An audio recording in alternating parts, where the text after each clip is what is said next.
I think Mr. Sheeter says, oh, well, we agree with that.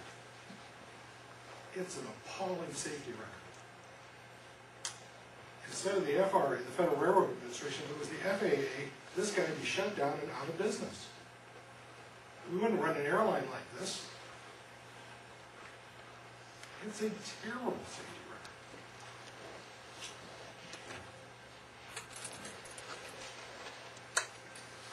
What if this was anhydrous ammonia?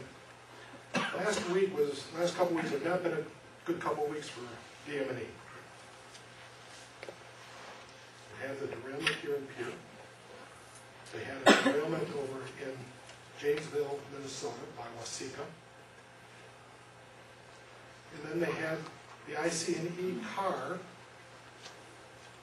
leak anhydrous ammonia outside Lake City, Minnesota, causing the evacuation of 100 families there.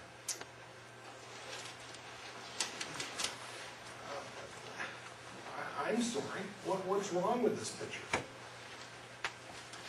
Now, that was just a small leak out of a 28,000-gallon car. Out of what appears to be a faulty valve. You don't know the cost of that, but it's not welded rail. Faulty rail. By the same token, that's a problem. It continues to be a problem. This is DM&E going through Rochester, 5 to 10 miles, just like an hour, just like he does through Pierre now.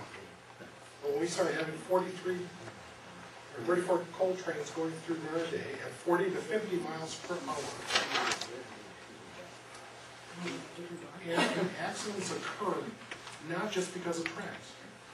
I don't know about you, but we've got some kids that will go around those barriers and race and try and beat the track and the train coming. We've got kids that at times consume alcohol and do very stupid things. But again, if this train is carrying anhydrous ammonia or ethanol at 40 to 50 miles an hour, the mass behind that train being derailed because of an accident is a huge, huge problem. And our patience with people are forgetting.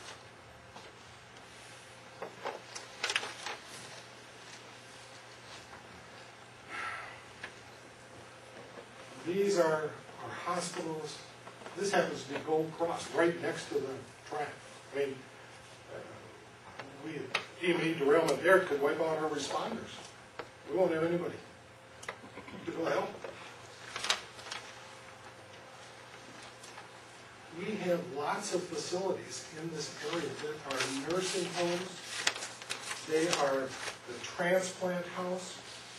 They are Hope Lodge with 60 cancer patients. They're the Ronald McDonald House with kids in, being treated for terminal, very serious diseases. And you look at where DM&E goes through, and it is right in the heart. Now, granted, a derailment is not like, but just spend some time talking to folks down in New Orleans. And they'll tell you, oh yeah, we had levees that were going to take care of Category 3. Don't worry, we're not going to have a derailment. You're worrying about nothing. The sky is falling. All it takes is one. And it'll be costly. It could be costly. The derailment of coal probably is the least of the issues.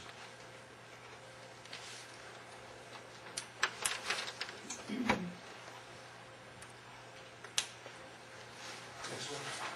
Anhydrous hot zone. Again, these areas, if you have an anhydrous spill, again, I tried to point out that our winds come out invariably out of the north and northwest in Rochester. Just the way they do. We don't have the nice warm Chinook winds that come in along the Rockies here. They come out of Alberta and Canada, and they're cold. But understand that people in this red zone, outside, they're dead. What do they have as ammonia at that concentration? And you'll see how far that wave, that hot zone can extend in impacting, if people are not killed, they will be severely injured. And that's a problem. It was Rochester's fire department in New York City when we just had the anhydrous ammonia. I always get worried when I'm sitting at home and my pager goes off, and my cell phone goes off, and my telephone goes off. All three went off about within 10 minutes, and we had the outbreak of the anhydrous still in Lake City. Because we didn't know what it was at the time. We didn't know how little or how big it was, how many people were involved. It turned out to be minor. Thank God. But this could be significant. This happens in the heart of our community. It dumps a rail car, anhydrous ammonia, or if it's something else, it's going to be hugely problematic. And it will be problematic for this community.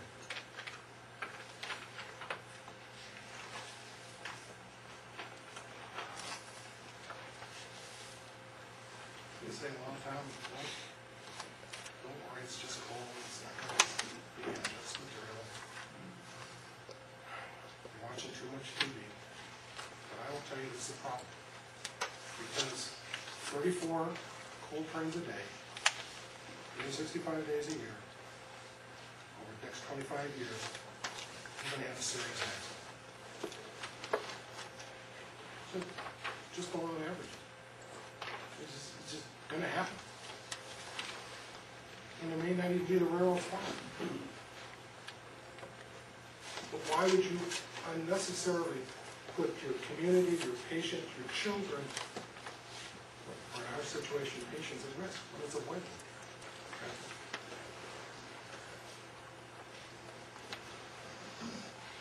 These are all bullets that talk about not getting better, only getting worse.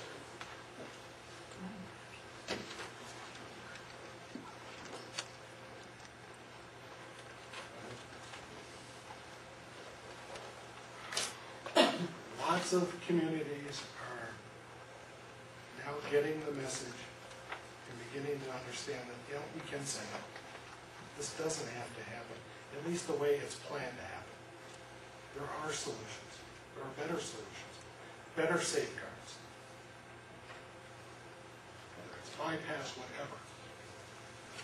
There's lots of misinformation out there. DM&E continues to harp on 55 out of 56 communities. I don't know. When the truth says no. That's not the case. Rochester, Mankato, Hawkins, no, really. Silent. And they haven't committed to that either. There's no agreement. Right? They've been voted down. Yeah, there's no question that there will, I hope, be an improvement in the safety record. It can't get worse. I hope it can't get worse. And as soon as I say that, we go through the past 2 weeks that we just had. And it did get worse. But you start tracking hazardous materials down those rails at high speed, long trains, 34 of them, every day, every 45, 46 minutes, whatever that works out, going through your community. Be a problem. Pierre, I want to thank you for the